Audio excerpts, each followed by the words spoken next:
Welcome back to Bonjour Sports Talk. Ben Lyons, Madeline Burke, I'm Monty Toomer. Joining us in studio right now, KJ Smith.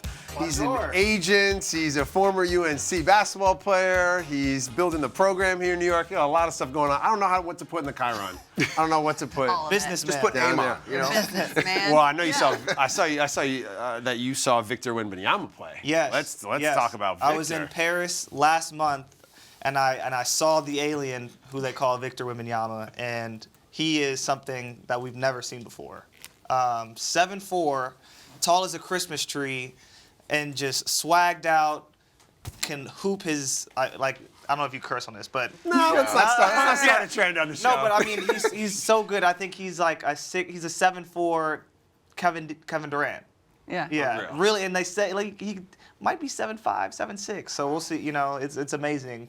It was fun to watch. I was right next to his agent.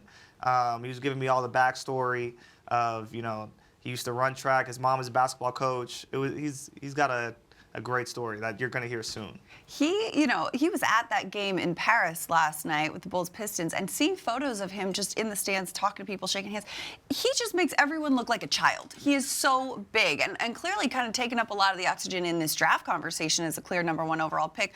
But this draft class, Scoot Henderson, also a really talented player as a '2 guy. It's interesting with a lot of guys going different directions to get to the association. Yeah, I mean, this is going to be one of those draft classes where you look in, 20 years, you're going to say, all right, 5 of these dudes are going to be in the Hall of Fame. Wow. The Thompson brothers also, you mentioned Scoot Henderson, but the Thompson brothers out of OTE, very talented guys. I just think this draft class has a lot of potential, and there's going to be some sleepers in it too, some overseas guys that are coming in that we haven't heard of, that are going to do the same thing that like Luka's doing and taking over the league. The U.S. we need to be careful because overseas in Europe they're training these kids from young and they're taking over the league right now. You got Luka, Giannis. I mean, these guys are Jokic. Yeah. How can I forget Jokic? You got an itch in your name. You can probably shoot it. You can shoot that itch. Shaq says, shoot that itch. No. All right, so KJ, my daughter Jasmine, she wants to be the first ever female to play in the WNBA. I mean, in the NBA. In the NBA, yeah. So I don't have the heart to tell her, but I just want her to know, you have a draft service, you recruit players, and you say you know what it looks like for a regular player, the difference between a regular player and an NBA player.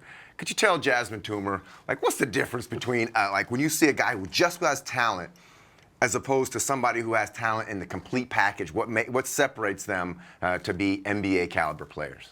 Well, one, I would say I wouldn't crush your dreams. I'm not crushing your dreams. Because I've seen all types of last year, the G League players that were in high school, they played in the NBA game and during All-Star Weekend. So I wouldn't have thought that high school kids would have been playing in the same game as LaMelo Ball. So, we could say she could play in a celebrity game. You never know. No, but I would say what really separates, just a normal college player or a normal player and, a superstar in the league is mindset and dedication. A lot of people just last because, one, they stay out of trouble, they work harder, and they block out all the noise. And for me, when I was at North Carolina, the most successful players I knew barely went out, was always in the gym, was always, in class. Those that gets around. I didn't realize till I left, but, NBA scouts are always asking. They call the academic advisor. They call your high school teacher. They call, your best friend. So these are things that a well-rounded person always lasts longer in any professional entity. Yeah, you're talking about your time in college. Something tells me you had a couple nights at Top of the Hill. Oh, yeah. And they opened a new one called Still Life. I got to stay out of there. Yeah, I don't like the bar called Time Out down there in Chapel Hill. Not a fan, naming it after Chris Webber.